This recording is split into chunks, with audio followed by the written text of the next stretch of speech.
وقال تعالى في آية أخرى إن صلاتي ونسكي ومحياي ومماتي لله رب العالمين.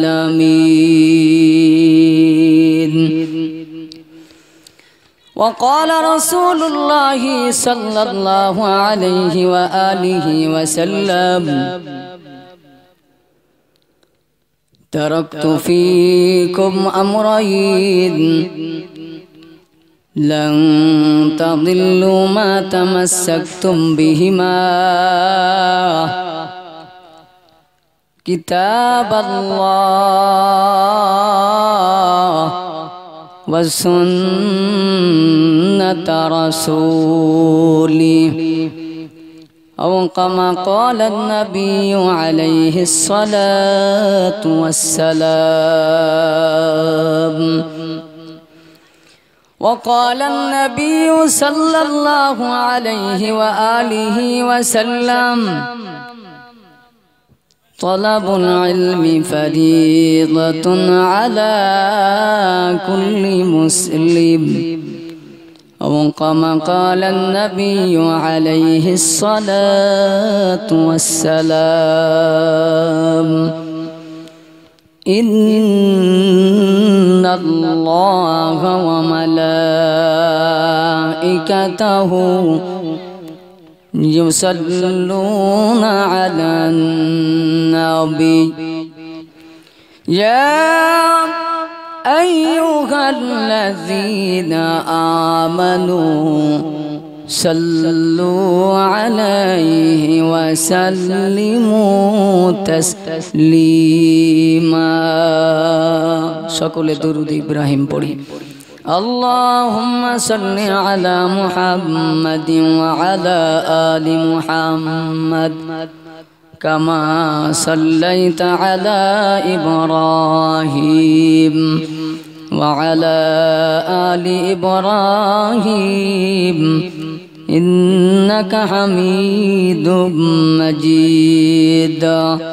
اللهم بارك على محمد وعلى آل محمد كما باركت على إبراهيم وعلى آل إبراهيم إنك حميد مجيد. بلغ العلا بكماله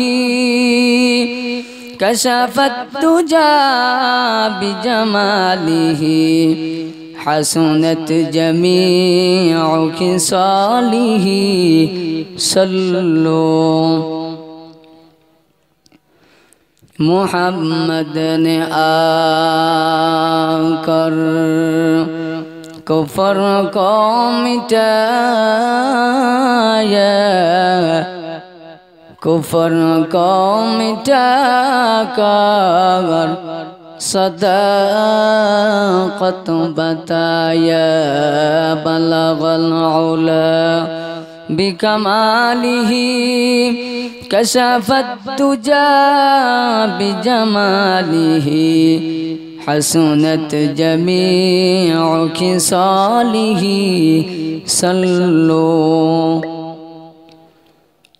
একটু মহব্বতে জিকির করি লা ইলাহা ইল্লাল্লাহ লা ইলাহা লা ইলাহা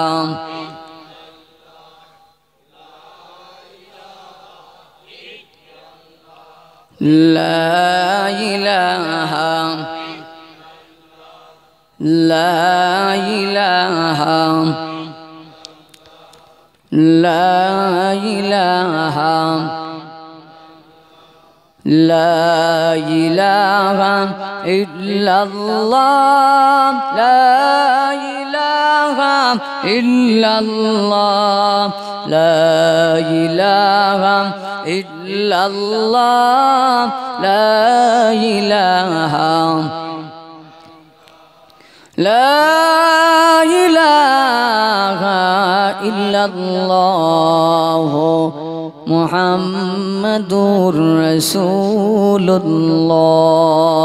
বযিকর শাহর চেবিনি দর খরোশাগস্ত ওয়ালে দানা দরি মানা কে গোশাস্ত না বুলবুল বর গুলশ তসবীহ খানে ইস্ত के हर खारे बतस्बीह शज़बानेस्त ज़िक्र हक़ मद गिज़ाई रूह रागा मरहमा मद ईदले मजरूह रा मरहमा मद ईदले मजरूह रा ला इलाहा इल्लल्लाह ला इलाहा इल्लल्लाह ला इलाहा इल्लल्लाह ला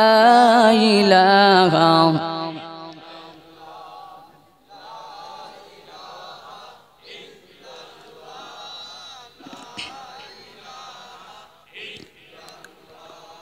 لا إله إلا الله محمد رسول الله صلى الله سبحانك لا علم لنا إلا ما علمتنا إنك أنت العليم الحكيم رب اشرح لي صدري ويسر لي أمري واحلل عقدة من لساني يفقه قولي رب زدني علما رب زدني علما رب زدني علما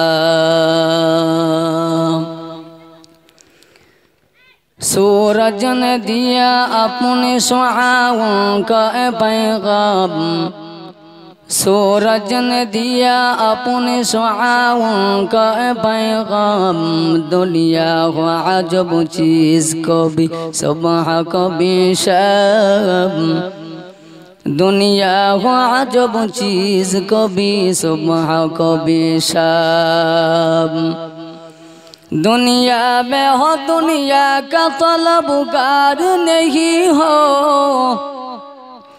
दुनिया में हो दुनिया का तलबगार नहीं हो बाजार से गुजर हो खरीदार नहीं हो बाजार से गुजर हो खरीदार नहीं हो आई बंदा ये खुदा चाहो कारों की मुलाकात आई बंदा ये खुदा चाहो कारों की मुलाकात जल्दी से बैठे सुनो हजरत की नसीहत जल्दी से बैठे सुनो हजरत की नसीहत গরুরা মধ্যপাড়া যুব সমাজ কর্তৃক আয়োজিত একদিন ব্যাপী তাফসীরুল কোরআন মাহফিলের সম্মানিত প্রধান অতিথি এবং সম্মানিত সুদক্ষ সভাপতি সাহেব মঞ্চে উপবিষ্ট জাতির মাথার মুকুট ওলামায়ে কেরাম সামনে বসা বিভিন্ন জায়গা থেকে আগত ধর্মপ্রাণ মুসলমান ভাইয়েরা পর্দা আড়ালে অবস্থানরত শ্রদ্ধা সম্মানিত আমার মা ও বোনেরা সর্বপ্রথমে আল্লাহ রাব্বুল আলামিনের দরবারে আমরা সকলে মিলে শুকরিয়া জ্ঞাপন করি যে আল্লাহ রাব্বুল আলামিন আমাকে এবং আপনাদিগকে এত বড় একটি মহল্লার মধ্য থেকে ছাঁটাই বাছাই মনোনীত আর নির্বাচিত করে যে আল্লাহ রাব্বুল আলামিন আমাকে এবং আপনাকে এই কোরআন হাদিসের মজমায় জান্নাতের বাগানে আসবার বসবার তৌফিক এনায়েত করেছেন। এজন্য অন্তরস্থল থেকে বুক ভরা ভালোবাসা আর দরদ নিয়ে ঈমানের আওয়াজকে উঁচু করে সকলে মিলে এক বাক্যে কালিমাতুশ শুকুর আদায় করে পড়ি আলহামদুলিল্লাহ।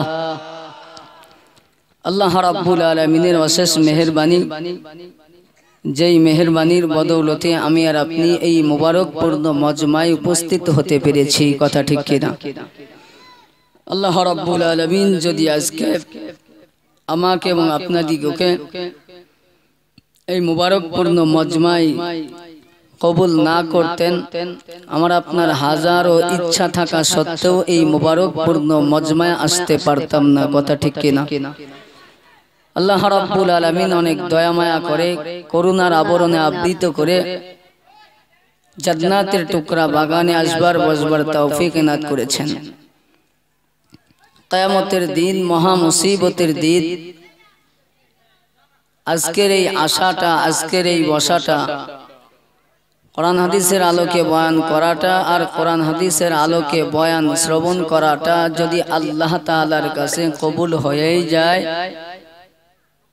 তো মহা মুসিবতের দিন তথা কিয়ামতের দিন আল্লাহ তাআলা আজকের এই মাহফিলকে কেন্দ্র করে জরিয়া তথা মাধ্যম বানায়া আমার আপনার নাজাতের ওসিলা বানায়া দিতে পারেন। সুবহানাল্লাহ বলুন। এজন্য কোরআনের মজমা আদব রক্ষা করে আমরা এখানে বসবো। একমাত্র আল্লাহ তাআলাকে খুশি করবার জন্য এখানে এসেছি। পৃথিবীর আর কোনো মোহে নয়, আর কোনো মাকসাদে নয়, একমাত্র আল্লাহ রাব্বুল আলামিনকে খুশি করবার জন্য এখানে এসেছি। কথা বলুন ঠিক কিনা? আল্লাহ রাব্বুল আলামিন কোরআনে হাকিমের মধ্যে ইরশাদ ফরমান, বান্দা বান্দি যখন কোনো নেক কাজ করবার সুযোগ পায়, তো ওই নেক কাজের প্রথমেই আমি আল্লাহ তাআলার করুণা দয়া থাকে। কি থাকে বলুন? কার দয়া বলুন? আমি আর আপনি এখানে এসেছি নিঃসন্দেহে নিছক এটা সওয়াবের কাজ, নেক কাজ, ভালো কাজ, এতে কোনো সন্দেহ আছে? কথা বলেন। কোনো সন্দেহ নাই। প্রত্যেকটা ভালো কাজ করতে আল্লাহ তাআলার মর্জি লাগে। কার মর্জি বলেন? আল্লাহ তাআলার করুণা লাগে, দয়া লাগে। আর প্রত্যেকটা গুনার কাজ করতে শয়তানের ওয়াসওয়াসা লাগে। কার ওয়াসওয়াসা বলুন? শয়তানের ওয়াসওয়াসা লাগে। আমি আর আপনি যেই কোরআন ও হাদিসের মজমায় বসেছি, এটি নিঃসন্দেহে ভালো কাজ, এতে কোনো সন্দেহ নাই। তো এর দ্বারা প্রতীয়মান হয় যে আল্লাহ রাব্বুল আলামিন আমাকে এবং আপনাকে আজকের এই মাহফিলের জন্য দয়া করেছেন, মায়া করেছেন, বিদায় আসতে পেরেছি। কথা বলুন ঠিক কিনা? সম্মানিত উপস্থিতি,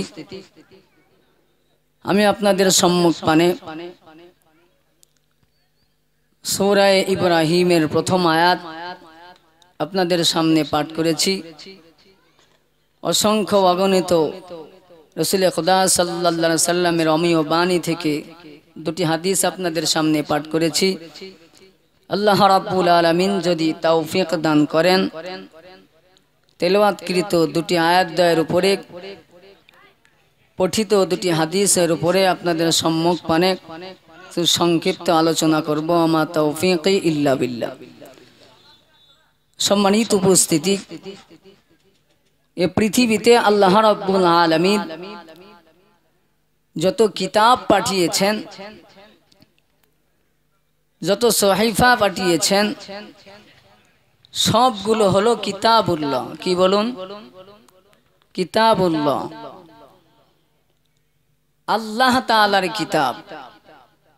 আর আজকে আমি আর আপনি যেই মুবারকপূর্ণ মজমায় বসেছি, কোরআনের মজমায়, একমাত্র কোরআনকেই আল্লাহ তাআলা কালামুল্লাহ হিসাবে ঘোষণা দিয়েছেন। সুবহানাল্লাহ বলুন। কিতাবুল্লাহ হলো আল্লাহ তাআলার কিতাব, আর কালামুল্লাহ শব্দের অর্থ হচ্ছে আল্লাহ তাআলার কথা। কার কথা বলুন? আল্লাহ তাআলার কথা। কোরআনের আজমত সম্পর্কে কিছু সংক্ষিপ্ত আলোচনা করব। প্রথমে আমরা আয়াতের তর্জমা জেনে নিই। আল্লাহ রাব্বুল আলামিন কোরআনে হাকিমের মধ্যে বলেন, আলিফ লাম রা কিতাবুন আনজালনাহু ইলাইকা লিতুখরিজান নাসা মিনাজ-জুলুমাতি ইলান-নূর। আল্লাহ রাব্বুল আলামিন এই আয়াতে পাকের মধ্যে ঘোষণা দেন, আলিফ লাম রা এগুলিকে হরফে মুকাত্তাআত বলা হয়। আলিফ লাম রা কোরআনের বিভিন্ন সূরার শুরুতেই ব্যবহৃত হয়েছে। যেমন সূরা আল বাকারার প্রথমে আলিফ লাম মিম। এগুলির অর্থ পৃথিবীর কেউ জানেন না। মুফাসসিরিনে কেরাম এগুলোকে হরফে মুকাত্তাআত বলেন। উলামায়ে কেরাম বসে রয়েছেন, যেগুলোর অর্থ আল্লাহু আ'লামু বিমুরাদিহি, যেগুলোর অর্থ একমাত্র আল্লাহ তাআলাই ভালো জানেন। কে ভালো জানেন বলুন? আল্লাহু আল্লাহ তাআলা ইয়া'লামু জানেন বিমুরাদিহি, ইহার উদ্দেশ্য সম্পর্কে কে ভালো জানেন বলেন? আল্লাহ তাআলাই ভালো জানেন। কিতাবুন আনজালনাহু ইলাইকা, এটি এমন একটি কিতাব, এটি এমন একটি গ্রন্থ, আনজালনাহু ইলাইকা, হে নবী আপনার উপরে আমি অবতীর্ণ করেছি। কার উপরে? জোরে বলুন। আমাদের নবী, দয়ার নবী, মায়ের নবী সাল্লাল্লাহু আলাইহি সাল্লামের উপর কি নাজিল হয়েছে বলুন? কোরআন নাজিল হয়েছে, অবতীর্ণ হয়েছে। বলে কেন অবতীর্ণ হয়েছে? লিতুখরিজান নাসা, যাতে করে আপনি মানুষগুলিকে বাহির করতে পারেন। কি করতে পারেন? বাহির করতে পারেন। কিসের থেকে বাহির করবেন? মিনাজ-জুলুমাতি ইলান-নূর। মিনাজ-জুলুমাত অর্থাৎ অন্ধকারাচ্ছন্ন জুলুম অত্যাচার থেকে বাহির করবেন। কিসের দিকে? ইলান-নূর, আলোর দিকে। কিসের দিকে বলুন? আলোর দিকে। তাহলে এই আয়াতের সারাংশ কি? এটি এমন একটি গ্রন্থ যেটি আপনার উপরে, হে নবী, আমি আল্লাহ তাআলা এই কিতাবকে নাজিল তথা অবতীর্ণ করেছি। কিসের জন্য? লিতুখরিজান নাসা, যাতে করে আপনি মানুষগুলিকে বাহির করতে পারেন। কিসের থেকে? মিনাজ-জুলুমাত তথা অন্ধকারাচ্ছন্ন থেকে, গুমরাহি থেকে, পথভ্রষ্ট থেকে। কিসের দিকে?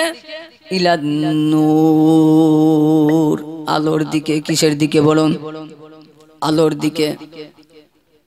আল্লাহ রাব্বুল আলামিন নবী পাক সাল্লাল্লাহু আলাইহি সাল্লামের উপর যখন কোরআনে হাকিমের আয়াতে কারিমাগুলি নাজিল হতেন,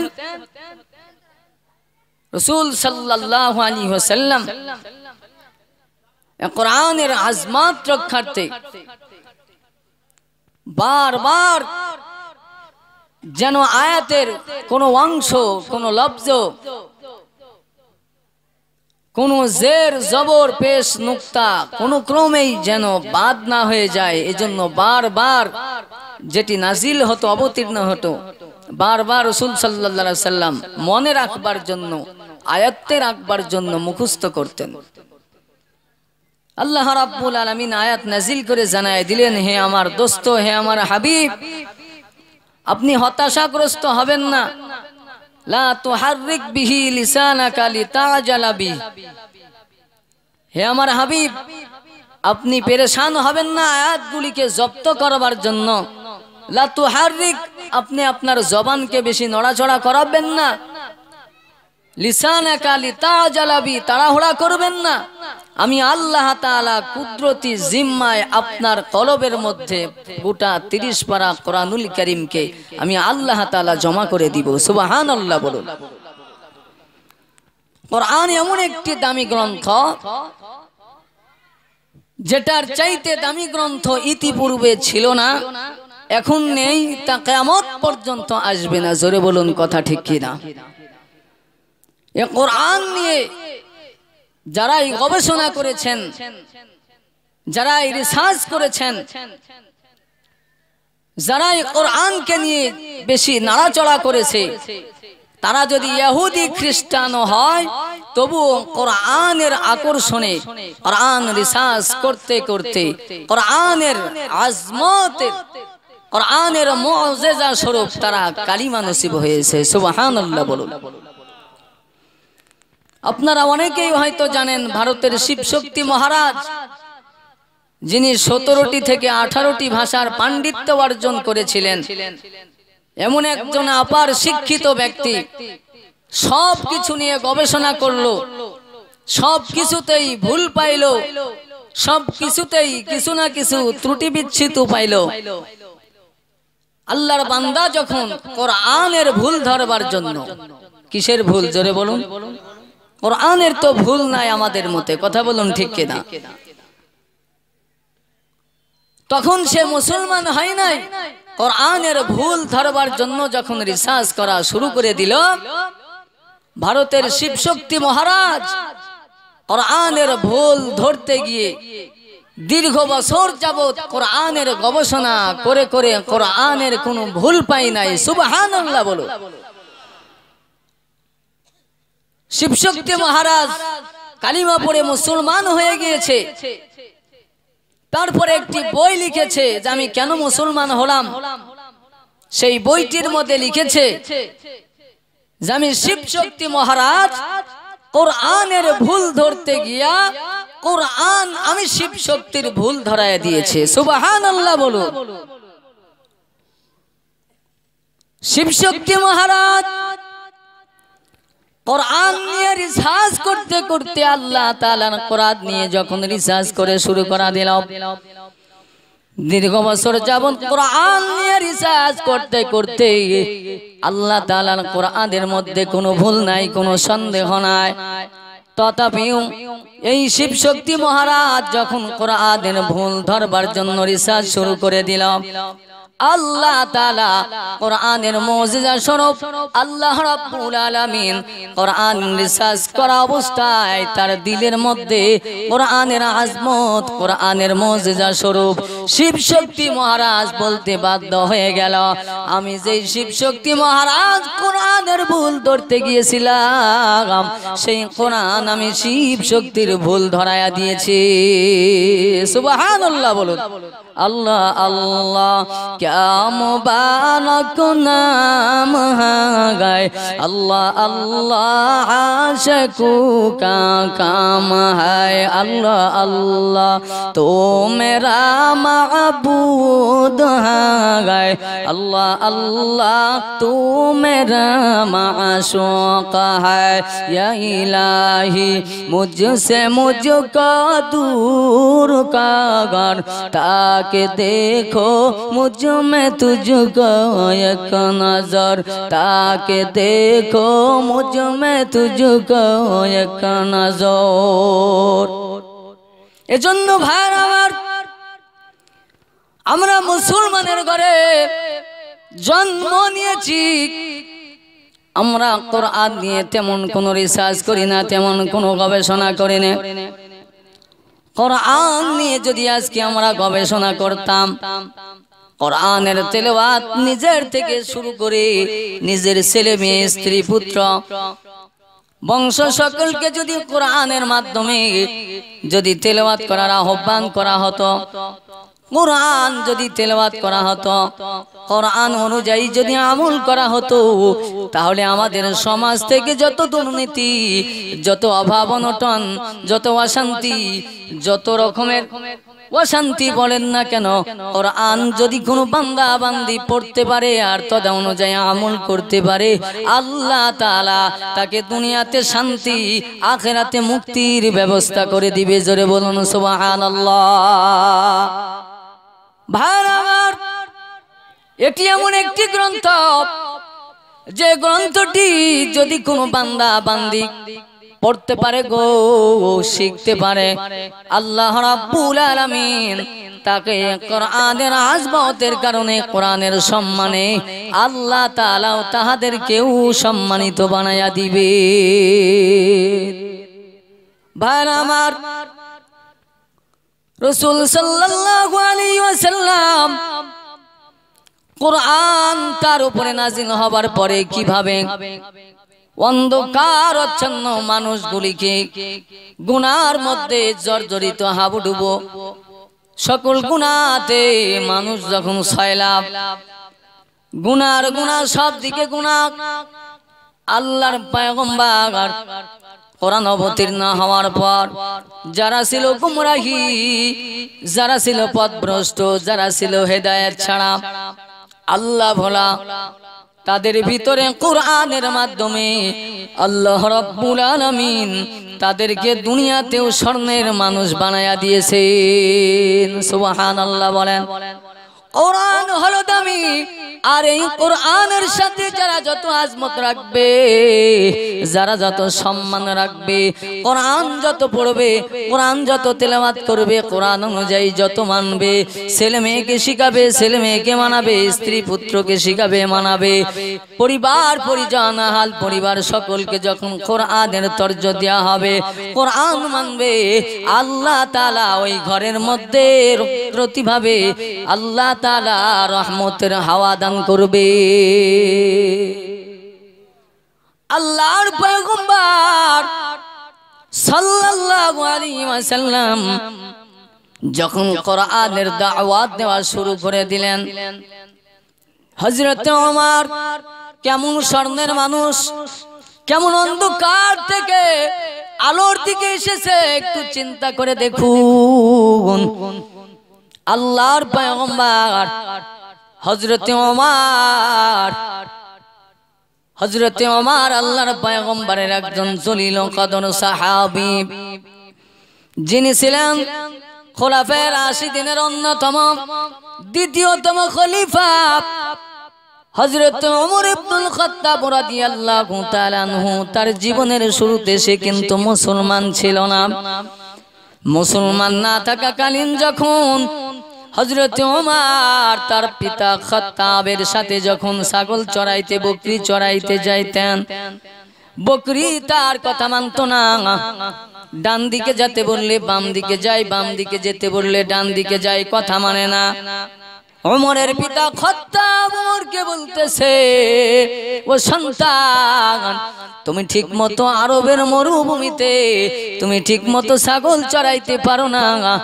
আমি পিতা, ও সন্তান, আমার বুঝে আসে না তুমি ভবিষ্যৎ জীবন কিভাবে পরিচালনা করবা। এই ওমর যে ঠিক মতো বকরি চড়াইতে পারে না, বকরি তার কথা মানে না। এই ওমর যখন মুসলমান হওয়ার পরে কোরআনের উপরে গবেষণা করবার কারণে, কোরআন মানবার কারণে, এই হযরত ওমর রাদিয়াল্লাহু তাআলা আনহু খলিফাতুল মুসলিমিন, অর্ধ পৃথিবীর বাদশা হযরত ওমর মরুভূমির মধ্য দিয়ে রাজ পরিষদের ব্যক্তি বর্গকে নিয়ে যখন রওনা হয়েছে, হযরত ওমর ঠিক ওই স্থানে দাঁড়ায়া ওই দিকে তাকায়া ছোটবেলার স্মৃতি মনে হয়ে গিয়েছে, চোখে পানি টলমল টলমল করতেছে। অন্যান্য সাথীবর্গ ওমরকে জিজ্ঞেস করে, ও খলিফাতুল মুসলিমিন, আপনার চোখে কেন পানি? এই মরুভূমির ময়দানের দিকে আপনি কেন তাকিয়ে তাকিয়ে কাঁদতেছেন? হযরত ওমর বলতেছেন, আমার ছোটবেলার স্মৃতি মনে পড়ে গেছে গো। বলে কি স্মৃতি? আমার বাবা খাত্তাবকে নিয়ে আমি এই ময়দানে, এই মরুভূমির প্রান্তরে বকরি চড়াইতে আসতাম। বকরি আমি চড়াইতে পারতাম না, আমার বাবা আমাকে বকা দিত, আমাকে ধমক দিত, তুমি বকরি চড়াইতে পারো না, ভবিষ্যৎ জীবন তুমি কিভাবে পরিচালনা করবা আমার বুঝে আসে না। আর আজকে আমার আমি একজন নগণ্য কোরআনের কারণে, হাদিসের কারণে, আল্লাহ রাব্বুল আলামিন কোরআন রিসার্চ করবার কারণে, কোরআন অনুযায়ী আমল করবার কারণে আল্লাহ রাব্বুল আলামিন আমার কথা ছাগল তো দূরের কথা, অর্ধ পৃথিবী আমি উমরের আঙ্গুলে নড়াচড়া করি। সুবহানাল্লাহ বলে। কিসের কারণে জোরে বলুন? কোরআন রিসার্চ করবার কারণে, কোরআন গবেষণা করবার কারণে আল্লাহ রাব্বুল আলামিন হযরত ওমর যার কথা ছাগল শুনে না, তার কথা অর্ধ পৃথিবী পর্যন্ত শুনে জোরে বলুন সুবহানাল্লাহ। ভাই আমার, এজন্য কোরআন এমন একটা গ্রন্থ, এমন একটা আলো, এই আলো যেখানে যাবে যতই অন্ধকার থাকুক না কেন, যতই বাতিল থাকুক না কেন, কোরআনের কারণে আল্লাহ রাব্বুল আলামিন সমস্ত অন্ধকার দূর করে আল্লাহ তাআলা সেখানে আলোর ব্যবস্থা করে দিবেন। জোরে বলুন সুবহানাল্লাহ। এজন্য ভাই আমার, কোরআন গবেষণা করা লাগবে। গবেষণা না করতে পারলে কোরআন অন্তত পক্ষে কোরআনের সহি শুদ্ধ তেলাওয়াত শুরু করা লাগবে। কি জোরে বলুন? কোরআনের সহি শুদ্ধ তেলাওয়াত শুরু করা লাগবে। যেই ঘরের মধ্যে কোরআন তেলাওয়াত করাবে, আল্লাহর পয়গম্বর হাদিসে পাকের মধ্যে ঘোষণা দেয়, ও আমার উম্মতের দল, যেই ঘরের মধ্যে বাদাল ফজর, ফজরের পরে কোরআন তেলাওয়াত হবে, কোরআনের আওয়াজ হবে, ওই ঘরটা আল্লাহ তাআলা দুজন ফেরেশতা নিযুক্ত করে দিবে, যারা মাগরিব পর্যন্ত সেখানে রহমতের দোয়া করবে। চিৎকার দেয়া বলুন সুবহানাল্লাহ। আবার মাগরিবের পরে যখন কোন বান্দা বান্দি ওই ঘরে আবার সূরা ওয়াকিয়া কোরআনের তেলাওয়াত লাগায়া দিবে গো, আল্লাহ রাব্বুল আলামিন ফজর পর্যন্ত আবার দুইজন ফেরেশতা নিযুক্ত করে দিবে, তারা ফজর পর্যন্ত রহমতের দোয়া করবে, ও বাড়িতে কোনো মুসিবত আসতে পারে না। চিৎকার দেয়া বলুন সুবহানাল্লাহ। কোরআন কিভাবে সমাজের মধ্যে বিস্তার ঘটায়, অন্ধকার কিভাবে দূর করেন, সেটি বোঝানোর জন্য ভাইরা আমার আপনাদের কাছে একটা সুন্দর ঘটনা টানব। আল্লাহ রাব্বুল আলামিন কোরআনে হাকিমের মধ্যে বলেছেন, কোরআন এমন একটা গ্রন্থ, কোরআন যার দিলের মধ্যে ঢুকবে, ওই দিলটা অন্ধকার থাকলেও কোরআনের কারণে দিলটা পরিষ্কার নূরে আলোকিত হয়ে যাবে। সুবহানাল্লাহ বলুন। বিশিষ্ট কলামিস্ট, গবেষক, লেখক ইবনে বতুতা রাহমাতুল্লাহি আলাইহি, তিনি একজন ইতিহাসবিদ। তারিখে ইবনে বতুতা কিতাবের মধ্যে উল্লেখ করেছেন, এমন একজন লেখক, এমন একজন কলামিস্ট, যিনি গোটা পৃথিবী সফর করেছেন। সুবহানাল্লাহ বলে। ইবনে বতুতা গোটা জাহান সফর করেছেন। চারটিখানি কথা মনে করেন, গোটা পৃথিবী সফর করেছেন। আল্লাহু আকবার। তিনি তার সফরনামার মধ্যে একটি ঘটনা উল্লেখ করেছেন। উনি একবার সফর করতে করতে মালদ্বীপে চলে গেলেন। কোথায় গেলেন বলুন? মালদ্বীপে যখন চলে গেলেন, মালদ্বীপে যাওয়ার পর সেখানে সবাই নামাজ পড়ে, সবাই দিনের পথে চলাফেরা করে, শুধু নিজেই চলে না, তার পরিবার বর্গ, ছেলে মেয়ে, স্ত্রী পুত্র সকলকে ইসলামের পথে যখন দেখলেন, সবাই যখন কোরআনের পথে, সবাই যখন হাদিসের পথে, এমন সময় ইবনে বতুতা রাহমাতুল্লাহি আলাইহি ওই মালদ্বীপের একজন ব্যক্তিকে জিজ্ঞেস করে, ব্যাপার কি? এ মালদ্বীপে তো তেমন কোনো উল্লেখযোগ্য আল্লাহর ওলি আসে নাই, তেমন কোনো উল্লেখযোগ্য আল্লাহর ওলি পীর মাশায়েখ এই মালদ্বীপে আসে নাই, তো কিভাবে মানুষ দলে দলে হাজার হাজার মানুষ কিভাবে আজকে এই ইসলামের পথে দীক্ষিত হয়েছে? কিভাবে মানুষ এত ইসলামের ছায়াতলে আশ্রয় গ্রহণ করেছে। একজন ব্যক্তিকে যখন জিজ্ঞেস করা হলো, ওই ব্যক্তিটা উত্তর দিলাম, বহু বছর আগে আরব থেকে একটা বাণিজ্য জাহাজ সমুদ্রে পথে যখন আসতেছিল, আসার পথে সমুদ্রের মধ্যে ঝড় শুরু হয়ে গেল, তুফান শুরু হয়ে গেল। ঝড় শুরু হয়ে যাওয়ার পর সাইক্লোন শুরু হয়ে গেল। জাহাজটা নিমিষেই সমুদ্রের মধ্যে তলিয়ে গেল, ডুবিল গেল। যখন সমুদ্রের মধ্যে জাহাজ ডুবে গেল, আরবের বহু লোক ব্যবসার জন্য এসেছিল। ওই জাহাজের যত মানুষ ছিল সবাই ইন্তেকাল গ্রহণ করলো। আরবের একজন যুবক, অল্প বয়সী যুবক, 10-15 বছরের যুবক, এই যুবকটাই শুধু বেঁচে থাকলো। সুবহানাল্লাহ বলুন। যুবকটা বেঁচে আছে, একটা কাষ্ঠ সংগ্রহ করে সেটা ধরে ভাসতে ভাসতে যখন মালদ্বীপের কিনারায় চলে গেল, এই যুবক সন্তান অল্প বয়স, সৌদি আরবের ছেলে, নাম তার আবুল বারাকাত। কি নাম জোরে বলুন? আবুল বারাকাত সৌদির একজন নাগরিক, আবার ছোট বাচ্চা, 10-15 বছর বয়স, হাফেজ কোরআন, সুন্দর চেহারা। সৌদি আরবের মানুষ এমনিতেই তো খুব সুন্দর, কি বলেন, সুন্দর না?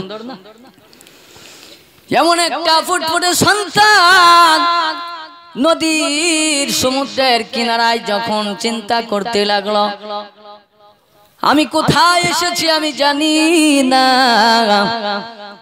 আজকে আমি কোথায় যাব? কেউ আমাকে চিনে না, আমার ভাই নাই, আমার বোন নাই, আমার আব্বু নাই, আমার মা নাই, আমার ব্লাড কালেকশনের কেউ নাই। কার কাছে আমি যাব? কে আমাকে আশ্রয় দিবে? এ চিন্তা করে যুবক সামনের দিকে যখন রওনা হয়, একটা জংলার মধ্যে দেখতেছে একজন বৃদ্ধা মহিলা। কি মহিলা জোরে বলুন? বৃদ্ধা মহিলা, সুন্দর একটা ফুটফুটে সন্তান, দিকে জিজ্ঞেস করতেছে, কোথায় তোমার বাড়ি, কি নাম তোমার? এক পর্যায়ে পরিচয় হওয়ার পর বৃদ্ধা চিন্তা করলো, আমার বাড়িতে তো কোনো পুরুষ মানুষ নাই, আমার ফ্যামিলির সদস্য আমি আর আমার একটা মেয়ে আছে, যুবতী মেয়ে, তাছাড়া আমার কেউ নাই। এই ছোট সন্তানটা কোথায় যাবে? আমি আমার বাড়িতে নিয়ে যাই। কোথায় নিয়ে যাই বলুন? বৃদ্ধা যখন তার বাড়িতে নিয়ে গেল গো, যাওয়ার পরে এই যুবক সন্তান ঘরের মধ্যে কোরআন তেলাওয়াত করে। কি তেলাওয়াত করে জোরে বলুন? কোরআন দেখেন কেমন আকর্ষণ। এবার কোরআন তেলাওয়াত করে। কোরআন তেলাওয়াত করতে করতে ওই বৃদ্ধা মহিলা সংসার চালাইতে পারে না, অভাব অনটন। বৃদ্ধা মহিলার পক্ষ থেকে বনের মধ্যে কাষ্ঠ সংগ্রহ করে, লাকড়ি সংগ্রহ করে যুবক। সারাদিন যুবক লাকড়ি খড়ি সংগ্রহ করে সেটা বাজারে বিক্রয় করে, তা দিয়ে সংসার কোনো মতে চালায়। এমন সময় হঠাৎ একদিন পড়ন্ত বিকাল বেলায় যুবক যখন বাড়িতে আসলো, বৃদ্ধার বাড়িতে আসবার পর বৃদ্ধা মহিলা কান্দে। বৃদ্ধা মহিলা মন খারাপ, চোখে পানি। কিসে পানি জোরে বলুন? চোখে পানি। বৃদ্ধা মহিলাকে জিজ্ঞেস করতেছে, ও মহিলা, আপনার চোখে কেন পানি? আপনি কেন কান্দেন? আপনার কি কেউ মারা গেছে নাকি? বলে না। তাহলে কেন কান্দেন, কেন ক্রন্দন করেন? আরবের সন্তান এবার তাকে জিজ্ঞেস করেছে, আপনি কেন কান্দেন? কি আপনার দুঃখ? বলে, আমার মনের মধ্যে দুঃখ, আমার কেউ মরে না, তবে আমার একটা মেয়ে আছে, যুবতী মেয়ে গো। আমাদের এই মালদ্বীপে সমুদ্রের কিনারায় আমাদের ঘর। এই মালদ্বীপের একটা নিয়ম আছে, বছরের একদিন নির্দিষ্ট করা আছে, ওই সমুদ্রের পাশে একটা মন্দির আছে। ওই মন্দিরের মধ্যে শহরের মধ্যে সব চাইতে যেই মেয়েটা সুন্দর রূপবতী সুন্দর চেহারাওয়ালা তাকে নিয়ে গিয়া ওই মন্দিরের মধ্যে রেখে দেওয়া হবে। রাত্রিবেলায় নিয়ে গিয়ে দেওয়া হবে। ওখানে দেওয়ার পর সে ওখানে থাকবে। সকালবেলায়, রাত্রিবেলায় মারা যায়, সকালবেলায় রাজসৈন্যরা গিয়ে তাকে নিয়ে আসে। মরা দেহ যখন নিয়ে আসে, অনেক বছর ধরে আমার দেশে প্রথা চালু আছে। আজকে রাত্রিতে আমার এই মেয়েটার নাম এসেছে, আমার এই মেয়েকে নিয়ে যাবে। ওই যে দেখো সরকারের পক্ষ থেকে সৈন্য বাহিনীরা আমার মেয়েকে নেওয়ার জন্য চলে এসেছে বলে, তাই নাকি? বলে হা। এবার বৃদ্ধা মহিলাকে বলতেছে, মহিলা আপনি চিন্তা করবেন না, পেরেশান হবেন না। আমি আপনাকে একটা অনুরোধ করব, আপনি যেহেতু আমার অনুরোধ মেনেছেন, আপনাকেও আমার একটা অনুরোধ মানা লাগবে। কি মানা লাগবে বলুন? আমার একটা অনুরোধ মানা লাগবে। সেটা হলো এই, তুমি যদি আমার এই অনুরোধটাকে মানতে পারো, তোমার মেয়েটাও বেঁচে যাবে, আমিও আল্লাহর রহমতে বেঁচে যাব। সুবহানাল্লাহ বলুন। একটু জিকির করুন, লা ইলাহা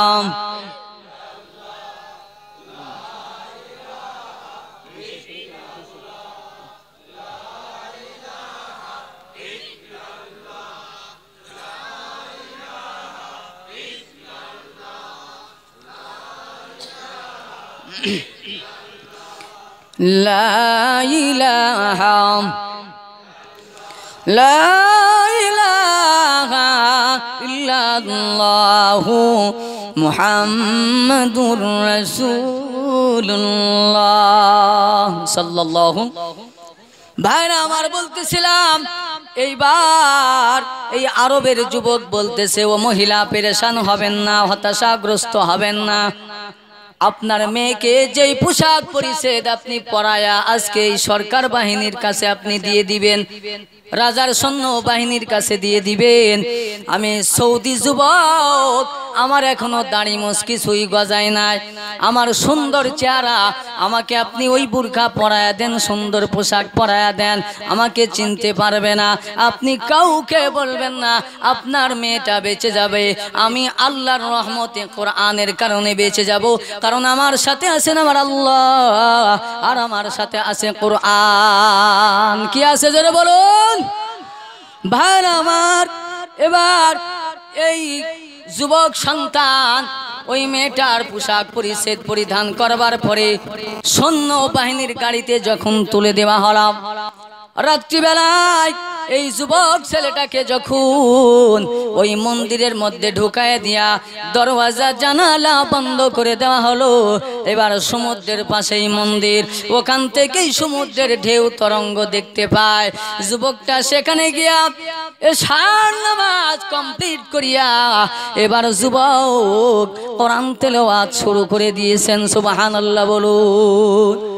কোরআন তেলাওয়াত করতে করতে গভীর রজনী, সবাই ঘুমায়। কে ঘুমায় জোরে বলুন? সবাই ঘুমায়, কেবলমাত্র 3 ব্যক্তি ঘুমায় না, এই যুবকটা আর ওই বৃদ্ধা মহিলাটা আর ওই বৃদ্ধা মহিলার মেয়েটা ঘুমায় না। এই 3 জন ঘুমায় না, সবাই ঘুমায়। এমন সময় যুবক গভীর রাত সূরা তেলাওয়াত করা শুরু করে দিয়েছে, কোরআন তেলাওয়াত করতেছে। এমন সময় সামনের দিক থেকে তাকায়া দেখতেছে একটা দৈত্য আকারে বড় আকারে সাগরের ঢেউ তরঙ্গ যখন শুরু হয়ে গিয়েছে, তার মধ্যখান থেকে সুবিশাল দেহের একজন অধিকারী ভয়ঙ্কর রূপ ধারণ করে আমার দিকে আসতেছে। যত আমার দিকে আসতেছে, ইবনে বতুতা রহমাতুল্লাহি আলাইহি তার কিতাবের মধ্যে লেখেন, যত দ্রুত ওই যুবকের কাছে আসে, যুবক তত দ্রুত আরো আওয়াজ সহকারে কোরআন তেলাওয়াত শুরু করে দেয়। সুবহানাল্লাহ বলুন।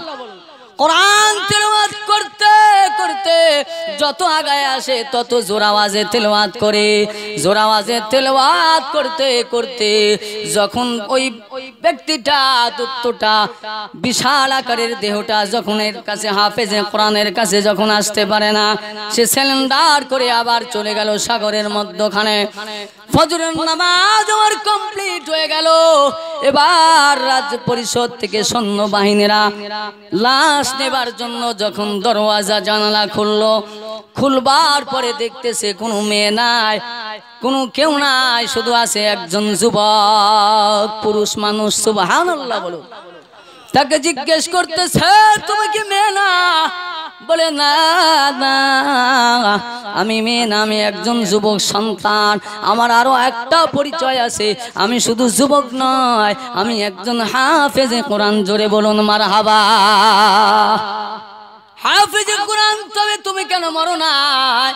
বছর বছর ধরে এখানে নির্দিষ্ট দিনে বছরে একবার একটা সুন্দর মেয়েকে আনে। কত বছর হয়ে গেল গো, কেউ বাঁচতে পারে নাই, জীবিত থাকতে পারে নাই, তুমি কিভাবে জীবিত আছো? বলে তোমার কাছে আমি সব বলতে পারবো না, তুমি তোমার রাজার কাছে নিয়ে যাবে, আমি সব ডিটেলস ঘটনা বলবো। অনেক বড় লম্বা, আমি সংক্ষেপে বলছি। বাদশা নামদারের কাছে গেল। বাদশা নামদার তাআজ্জব হয়ে জিজ্ঞেস করলো, বছর বছর ধরে যারাই ওই মন্দিরে রেখে আসি, সকালবেলায় জীবিত পাওয়া যায় না, তুমি কিভাবে জীবিত ছিলে? বলে আমি একজন হাফেজে কোরআন, আমি ওখানে একা ছিলাম না, আমার সাথে ছিল আমার আল্লাহ, আর আমার সাথে ছিল আল কোরআন। সুবহানাল্লাহ বলুন। আমার সাথে ছিল আল কোরআন। ও সন্তান, তাহলে তুমি কি কিছু দেখেছো? যুবক বলতেছে, হ্যাঁ আমি গভীর রাত্রিতে দেখেছি, তবে যত আমার নিকটে আসে তত আমি জোর আওয়াজে কোরআন তেলাওয়াত করি। সুবহানাল্লাহ বলুন। যদি তাই সত্য হয় তাহলে 1 বছর আবার ওয়েট করব, কোনো জাদু মন্ত্র আছে নাকি দেখবো। বলে কোনো সমস্যা নাই। আবার 1 বছর পরে ওই তারিখে নির্দিষ্ট দিনে নির্দিষ্ট স্থানে আবার রাত্রিবেলায় রেখে আসলো। আবার ওই রকম কন্ডিশন। এবার আসতেছে, আবার কোরআন তেলাওয়াত করতেছে। এক পর্যায়ে সে চলে গেল, আবার জীবিত আছে, সকাল বেলায় নিয়ে এসেছে। বাদশা নামদার বলতেছে, তুমি কোরআনের তেলাওয়াত, এমন কোন কোরআনের আয়াত তুমি তেলাওয়াত করো যার কারণে তোমার কাছে কেউ ফিরতে পারে না, তোমার কাছে কেউ আসতে পারে না, তুমি এমন কি কোরআনের আয়াত তেলাওয়াত করো? যুবক সন্তান বলতেছে, মুসলমান তো একমাত্র আল্লাহকে ভয় পায়। কাকে ভয় পায়? আল্লাহকে ভয় পায়। রিজকের মালিক আল্লাহ, হায়াতের মালিক আল্লাহ, মৌতের মালিক আমার আল্লাহ। আল্লাহ যদি আমার মৌত না লিখেন, সমুদ্রের মধ্যে আমি পড়ে গিয়েছিলাম, তবু আমি মরি নাই, আল্লাহ বাঁচায় রেখেছেন। সুবহানাল্লাহ। বাদশা নামদার তাজ্জব হইয়া, আশ্চর্য হইয়া বাদশা নামদার বলতে বাধ্য হয়ে গেল, ও যুবক, তোমার হাতে আমি হাত দিয়ে কালিমা পড়ে মুসলমান হয়ে গেলাম। সুবহানাল্লাহ বলুন। বাদশা নামদার যখন মুসলমান হয়ে গেল, রাজ্য পরিষদের লোক সমাগম, হাজার হাজার লোকের সমাগম। ইবনে বতুতা রাহমাতুল্লাহি আলাইহি কিতাবের মধ্যে লেখেন, সেখানেই তৎকালীন হাফেজে কোরআনের হাতে, আবুল বারাকাতের হাতে 65,000 বেদিন কালিমা পড়ে মুসলমান হয়ে গেল। সুবহানাল্লাহ বলুন। লিতুখরিজান নাস মিনাজ যুলুমাতি ইলান নূর। যেই মালদ্বীপের মানুষ তেমন কোন ইসলামের পথে অগ্রসর ছিল না, একজন হাফেজ কোরআনের কোরআন তেলাওয়াত করার কারণে আল্লাহ তাআলা মালদ্বীপের বুকে হাজার হাজার লক্ষ লক্ষ মুসলমান বানিয়ে দিয়েছেন। সুবহানাল্লাহ বলুন। এজন্য ভাইরা আমার, কোরআন যে ঘরে নাই সে ঘরে শান্তি নাই। কোরআন কারণে আজকে আমাদের সমাজে শান্তি নাই, ঘরে শান্তি নাই। কথা বলুন ঠিক কিনা? এজন্য ভাই, আগের যুগে 15-20 বছর আগেও মা বোনেরা ঘরের মধ্যে ফজরের নামাজ পড়ে আগে কোরআন তেলাওয়াত করত, তারপরে সাংসারিক কাজ শুরু করত। কথা বলেন ঠিক কিনা? সংসারে কি ছিল না জোরে বলুন? অশান্তি ছিল না, যদিও অভাব অনটন ছিল, কিন্তু মহাব্বতের কোনো ত্রুটি ছিল না। আজকে যদিও সমাজে টাকা হয়েছে, ডেভেলপ হয়েছে, বাড়ি গাড়ির, শিক্ষিতর, কিন্তু মানবতা নাই। হিংসা বেড়েছে, বিদ্বেষ বেড়েছে, সুদ ঘুষ বেড়েছে। জোরে বলুন কথা ঠিক কিনা? শান্তি নাই কেন? আগের যুগে ঘরের থেকে সকাল বেলায় কোরআনের আওয়াজ আসতো, রাত্রিবেলায় কোরআনের আওয়াজ আসতো। আর আজকে কোরআনের আওয়াজ নাই। আজকে কোরআনের আওয়াজ বাদ দিয়ে জি বাংলা স্টার জলসা, কি বলেন, কোরআনের আওয়াজ নাই, জি বাংলা স্টার জলসা বিভিন্ন রকমের চ্যানেলের আওয়াজ আসে, যেগুলো বেদিন ইহুদি খ্রিস্টানরা বানিয়েছে আমাদের মুসলমানের ঈমান ধ্বংস করবার জন্য। আমাদের সংসারে শান্তি যাতে না হয়, হিংসা কিভাবে শিখবে, মারামারি কিভাবে শিখবে, গীবত কিভাবে শিখবে, সেগুলো শেখানোর জন্য ইহুদি খ্রিস্টান নাসারার বাচ্চারা চ্যানেলগুলো তৈরি করে আমাদের মুসলমান মা বোনদের মধ্যে কিভাবে হিংসা শুরু করবে, সংসারে অশান্তি শুরু করবে, সেই পাই তারা আজকে শিখতেছে। জোরে বলুন কথা ঠিক কি না? ও মুসলমান, আজও যদি তোমরা প্রতিজ্ঞাবদ্ধ হতে চাও তাহলে আল্লাহর কোরআনের পথে আসো, নিজে কোরআন শরীফ শিক্ষা করো, নিজের ছেলে মেয়েকে শেখাও। যদি কোরআনের পথে আসতে পারি আল্লাহ মান সম্মান বাড়ায়া দিবেন। জোরে বলুন সুবহানাল্লাহ। এজন্য ভাইরা আমার, ও পর্দার অবস্থানরত মা বোনেরা, তোমার সম্মান আল্লাহ তাআলা কত বাড়ায়া দিয়েছেন। ওই মা বাবা কত দামি, যেই মা বাবার সন্তান হাফেজে কোরআন হয়, ওই মা বাবার সন্তান, ওই সন্তানের মা বাবা কত দামি, যেই মা বাবার সন্তান একজন আলেম হয়। সুবহানাল্লাহ বলেন। এজন্য মা মনে কি চায় না একজন হাফেজে কোরআনের মা হয়ে কবরে যাব? মনে কি চায় না একজন আলেমের মা হয়ে আমি কবরে যাব? মনে কি চায় না ও মুসলমান আমি মারা যাব, আমার অরুষ জাত কলিজার টুকরা সন্তান আমার নামাজে জানাজার ইমামতি করবে? জোরে বলুন কথা ঠিক কিনা? কখন মউত চলে আসবে তা আমার আপনার জানা নাই, কথা বলুন ঠিক কিনা? কবি বলেন, মউতু কাসিন কুল্লু নাসিন শারেবুন কবর বাইতিন কুল্লু নাসিন দাখিলু, কবর বাইতিন কুল্লু নাসিন দাখিলু। মরণ থেকে যতই পালাও মরণ তোমায় লইবে ঘিরি, যদিও সুদূর আকাশ পানে লাগিয়ে সেথাই সিঁড়ি। নদী পথে নৌকা চালাও ওরে মাঝি ভাই, বেলা ডুবার আগে আমিও পার উঠতে চাই। ডুবে গেলে বেলা তো আর সে তো উঠে না, ভেঙ্গে গেলে মেলা তো আর জমে না। সোনে হাফেজ বাতু গুয়াম কে গলতা নমি মানাত, अगर मानात सबे मानात, सबे मानात सबे देगार नमी मानात। दीप्त कंठे हाफिज कहे ফুলতাজা কি রই কখনো, একরাতর কি দুরাতুর হে ভুল বুঝিস নে তোর জীবন।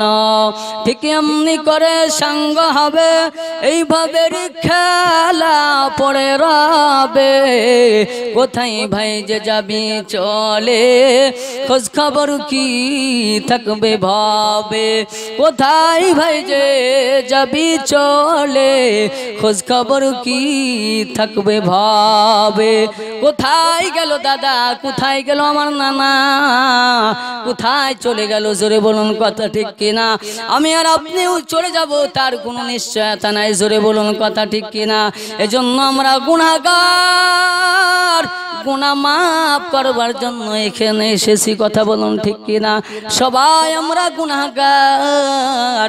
জামায় ময়লা লাগলে সাবান লাগাইলে পরিষ্কার হয়, কলবে গুনাহ নামক ময়লা যদি লাগে এক নম্বর ওষুধ হলো কোরআনের তেলাওয়াত। কিসের তেলাওয়াত? আমরা কে কে কোরআন শরীফ শিখতে রাজি আছি? একটু হাত তুলে আল্লাহকে দেখায়, একটু নিয়ত করুন। মুরব্বী হলেও একটু নিয়ত করুন। আল্লাহ তাআলা যারা হাত তুলেছে সকলকে কোরআন শিখার তৌফিক দান করুক। সকলে বলুন আমিন। এই গুনাহ আমাদের কলবে কম বেশি সবার আছে। কথা বলুন ঠিক কিনা? জামায় ময়লা লাগলে সাবান দিয়ে পরিষ্কার হয়, কলবে তো আর সাবান দেওয়া যাবে না, যাবে নাকি? এই কলবের ময়লা গুনাহ দূর করতে হলে এক নম্বর হলো কোরআনের তেলাওয়াত, দ্বিতীয় নাম্বার হলো মাওলা পাকের জিকির। কার জিকির? জোরে বলুন, আল্লাহ পাকের জিকির। Hey there. subscribe to my channel, and also press this bell icon, so you never miss any new updates, cause whenever we upload new video you will get a notification on your phone.